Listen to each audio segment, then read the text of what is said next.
चला आता क्रियापदाचा पुढचा जो प्रकार आहे तो काय आहे? संयुक्त.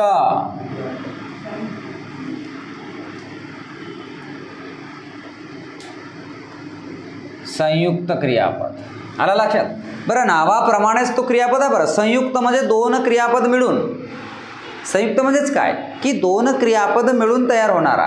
आला लक्षात? पण ते दोन क्रियापद कोणते कोणते आहेत बघा. धातू साधित व सहाय्यक क्रियापद. धातू साधित प्लस सहाय्यक क्रियापद मिळून संयुक्त क्रियापद होते. आलं लक्षात? पण धातू साधित आणि सहाय्यक क्रियापद मिळून जो काही क्रियापद तयार होणार, त्याची जी क्रिया आहे ती क्रिया एकच असायला पाहिजे. एकच असायला पाहिजे. दोन क्रिया तिथं नसायला पाहिजे. आलं लक्षात? फॉर एक्झाम्पल, माझे पत्र लिहून झाले. माझे पत्र किंवा मी पत्र लिहून पाठविले. आता लक्षपूर्वक आहे का? संयुक्त क्रियापद म्हणजेच काय? पहिला क्रियापद धातू साधित व दुसरा सहाय्यक, त्याला सहायता करणारा, दोनही मिळून जो तयार होतो क्रियापद त्याला संयुक्त क्रियापद म्हणतात. पण त्याची एक अट आहे की जो काही शब्द तयार झाला, जो काही क्रियापद तयार झाला त्याची क्रिया एकच असायला पाहिजे. दोन वेगवेगळी क्रिया नाही. जर दोन वेगवेगळी क्रिया जर असेल तर पहिला धातू साधित आणि दुसरा मुख्य क्रियापद असतो. लक्षात ठेवायचं. आता बघा, माझे पत्र लिहून झाले, तर लिहून झाले याचा अर्थ काय होतो की लिहिले. लिहून झाल्याचा अर्थ काय झाला? लिहिले. पण मी पत्र लिहून पाठविले म्हणजे इथं लिहिण्याची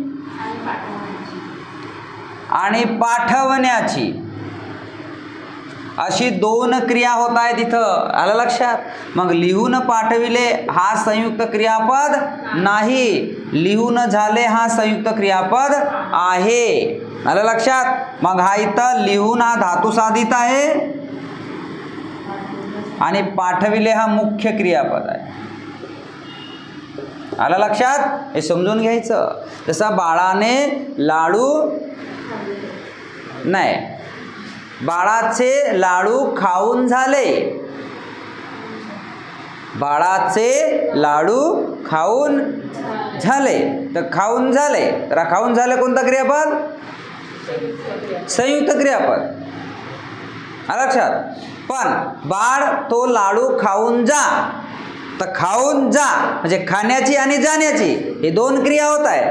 तर इथं हा संयुक्त क्रियापद नाही खाऊन जा, पण खाऊन झाले हा संयुक्त क्रियापद आहे. आलं लक्षात? याच्यामध्ये पण थोडंसं मायनर गोष्टी लक्षात ठेवायचं क्रियापदामध्ये की संयुक्त क्रियापद म्हणजेच काय? धातू साधित आणि मुख्य सहाय्यक क्रियापद मिळून तयार होणारा क्रियापद म्हणजे संयुक्त क्रियापद होय. त्याची क्रिया एकच असायला पाहिजे, दोन वेगवेगळी नाही. एवढा समजला? ठीक आहे. हां, जसं आता बघा दुसरा एक उदाहरण देतो तुम्हाला.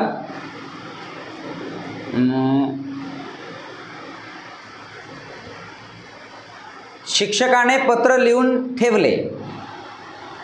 शिक्षकाने पत्र लिहून ठेवले कोणता क्रियापद आहे?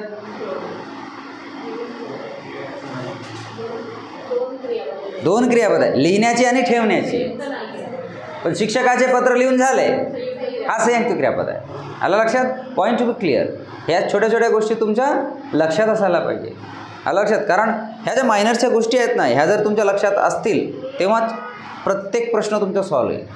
आलं लक्षात? पॉईंट समजलं कशा प्रकारचा आहे संयुक्त क्रियापदाचा? कळलं? लिहून घ्या.